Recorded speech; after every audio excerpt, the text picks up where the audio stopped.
tu n'as pas besoin de moins de sommeil. Cette hyperactivité que tu peux avoir, cette agitation que tu peux ressentir, elle va certainement se calmer après quelques semaines où tu seras bien sevré et tu vas te mettre à peut-être payer un petit peu la facture de ce manque de sommeil.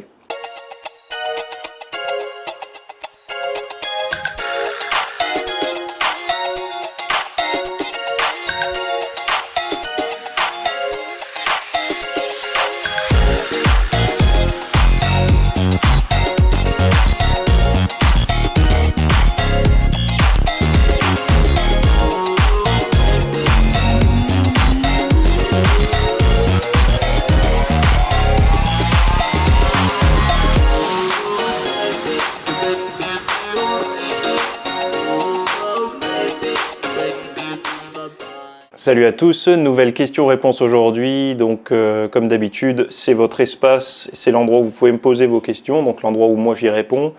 Vous avez une playlist sur YouTube qui regroupe toutes ces questions, donc allez voir sur la chaîne directement. Hein. Vous aurez là, dans les playlists quelque chose qui s'appelle comme les questions fit ou les questions du jeudi, quelque chose comme ça.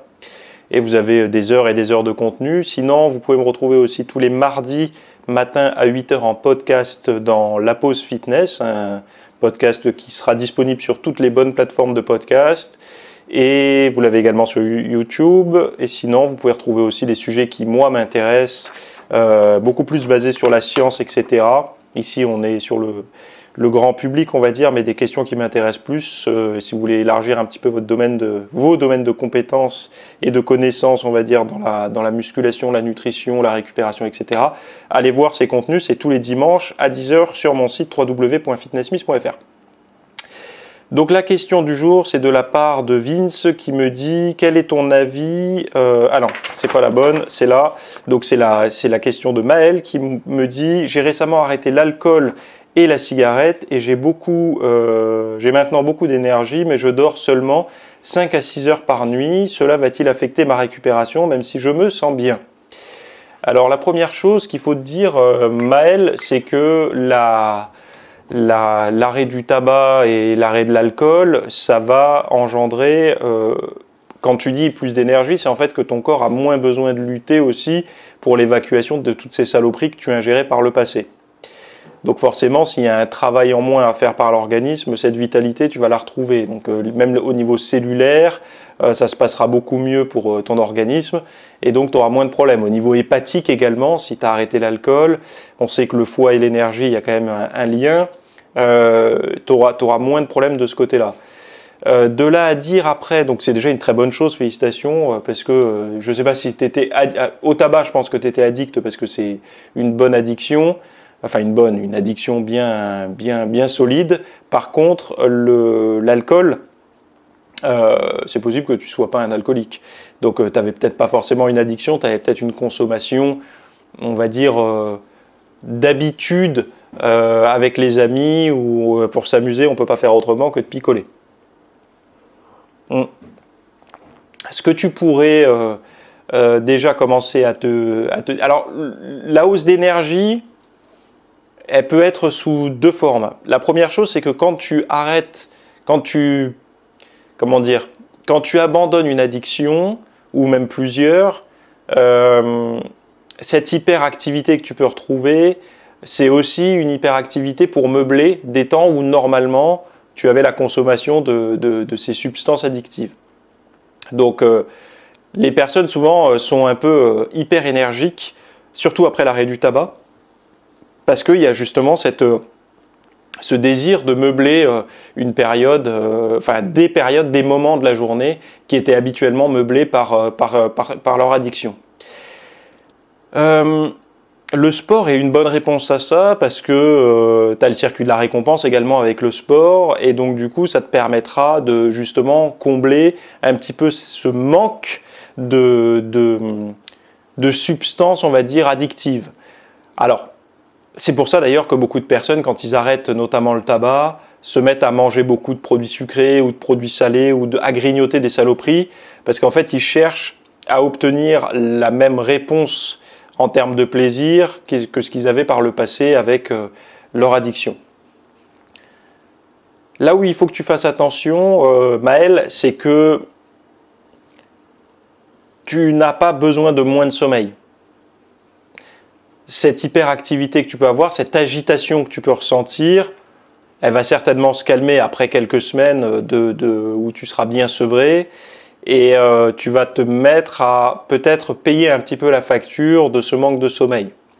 Donc, vu qu'il y a un temps de décalage entre le moment où tu m'as posé la question et maintenant, je pense que tu as déjà dû traverser cette période, mais c'est normal. Après, tu vas avoir peut-être un espèce de relâchement, etc. Et dans ce relâchement, il faudrait tout de suite te remettre à inclure du sommeil. Pourquoi je te dis ça? Tu me dis oui, mais c'est normal, c'est évident. Non, c'est pas forcément évident parce qu'en fait, quand on a pris une habitude de sommeil, par exemple un rythme de sommeil où toi tu me dis j'ai l'impression d'avoir moins besoin de dormir, donc par exemple tu te couches à 23 heures et tu te lèves à 5 heures du matin, enfin peu importe, tu dors moins, et ben ta vie s'est adaptée à ça. C'est-à-dire que peut-être que tu t'es mis à regarder une série télévisée jusqu'au dernier moment le soir, le matin tu te lèves pour aller faire ton sport, donc tu t'es mis à imbriquer ton mode de vie par rapport à ton sommeil. Ce qui veut dire que si tu décides aujourd'hui de dormir 1 heure de plus, tu es obligé de sacrifier 1 heure de Netflix ou de ne pas aller t'entraîner le matin de tôt. Et c'est là où en fait les gens, quand ils prennent des habitudes de sommeil, même si elles sont pas bonnes, même s'ils dorment pas assez, c'est difficile de revenir en arrière parce que chaque heure gagnée à ne pas dormir, c'est une heure qui va être meublée par du divertissement, du travail ou toute autre chose. Et c'est ça la complexité. Et notamment, moi je pense que c'est en partie pour ça, lors des changements entre l'hiver et l'été, pas le changement d'horaire, mais le fait que les journées diminuent ou s'agrandissent en fonction de la saison, nos besoins en sommeil ne sont pas les mêmes, pourtant notre mode de vie reste le même. Après, ça sert à rien de te dire j'ai un super niveau d'énergie, donc je vais en faire 10 fois plus à la salle. Non, non. Continue à faire ce que tu fais en termes d'entraînement, c'est-à-dire entraîne-toi intense, etc. Mais n'essaye pas d'en faire plus, ne va pas non plus te cramer puisque tu es conscient que tu manques de sommeil. Donc dans tous les cas, si tu manques de sommeil et que tu t'entraînes intensément, tôt ou tard tu vas payer la facture. Donc ça c'est important d'en prendre conscience. Quoi qu'il en soit, dans tous les cas, ton corps va te remercier. C'est-à-dire que chaque année que tu vas passer en ayant plus loin de toi tes anciennes addictions, mieux ce sera. Peut-être qu'au début, tu vas prendre un petit peu de poids, etc. Parce que l'arrêt du tabac, notamment, modifie un petit peu le microbiote intestinal. Ce qui pourrait être une des raisons, en plus des addictions aux sales produits, mais même une personne qui mangerait sainement, je crois que j'avais lu une étude, je ne sais plus si c'était dans Obesity ou je ne sais plus trop quoi, qui expliquait qu'en moyenne, c'était à peu près 2 kilos suite à l'arrêt du tabac. Pour un individu qui arrête, c'est une moyenne de 2 kilos. Alors il y a des gens, ça va être 10, d'autres ça va être 1, mais la moyenne, c'est 2 kilos. Donc il y aura toujours des extrêmes, des gens qui vont peut-être même perdre du poids, etc. Donc ça, il faut en tenir compte, mais il ne faut pas que tu te décourages par rapport à ça, puisque dans tous les cas, c'est un poids, quand ça va se réguler, tu vas retrouver un petit peu ton poids de forme, des nouvelles habitudes de vie, etc. Tu vas peut-être faire un peu plus de cardio, j'en sais rien, mais dans tous les cas, c'est un comportement sain. Ton corps, tes artères, ton cœur, etc. va te remercier pour ça. C'est pas parce qu'on se sent bien, parce que tu me disais je me sens bien, donc est-ce que ça sert à quelque chose que je dorme plus? Les sensations de bien-être de manière aiguë ne reflètent pas réellement l'état de l'individu. C'est-à-dire, et d'ailleurs, les sportifs de haut niveau peuvent te le confirmer. Souvent, après une compétition, enfin avant une compétition, ils ne dorment pas. C'est-à-dire qu'ils ont une compétition à 8 heures le lendemain ou à 15 heures le lendemain. La nuit qui précède leur compétition, ils ont énormément de mal à dormir. Donc, ils ont un sommeil de très mauvaise qualité. Pourtant, le lendemain, grâce à l'adrénaline, ils arrivent à performer. De manière aiguë, les études l'ont montré, ça, hein, j'en avais lu pas mal sur le sommeil, qui expliquait que un problème de sommeil de manière aiguë n'impacte pas les performances. Par contre, quand ça devient chronique, par exemple si tu es carencé d'1 heure de sommeil par nuit, tu peux peut-être ressentir cette euphorie les quelques premiers jours où tu arrives à avoir beaucoup d'énergie, mais après ça va mal se passer. Il ne faut pas oublier que d'avoir un sommeil de mauvaise qualité, c'est plus de problèmes de santé métabolique, c'est plus de surpoids, c'est une moins grande volonté pour résister aux tentations alimentaires, c'est des problèmes de santé mentale à moyen long terme, donc une plus forte sensibilité à la dépression, à l'anxiété, au stress de manière générale. Donc c'est pas quelque chose, si tu veux, qui est profitable pour toi, quoi. Il faut arrêter de vivre dans cette mouvance de dormir le moins possible pour avoir des... Ça, c'est un petit peu le problème des années 70-80, les personnes de ces années-là qui, pour motiver, expliquaient je dormirai quand je serai mort, etc. C'est une mauvaise idée, surtout qu'on ne sait pas réellement ce qu'ils font eux. Ça fait bien de le dire, ça fait guerrier, mais dans la réalité, si ça vous empêche de vous entraîner correctement et tout, c'est pas une bonne idée. Donc voilà pour ma réponse à ta question, Maël.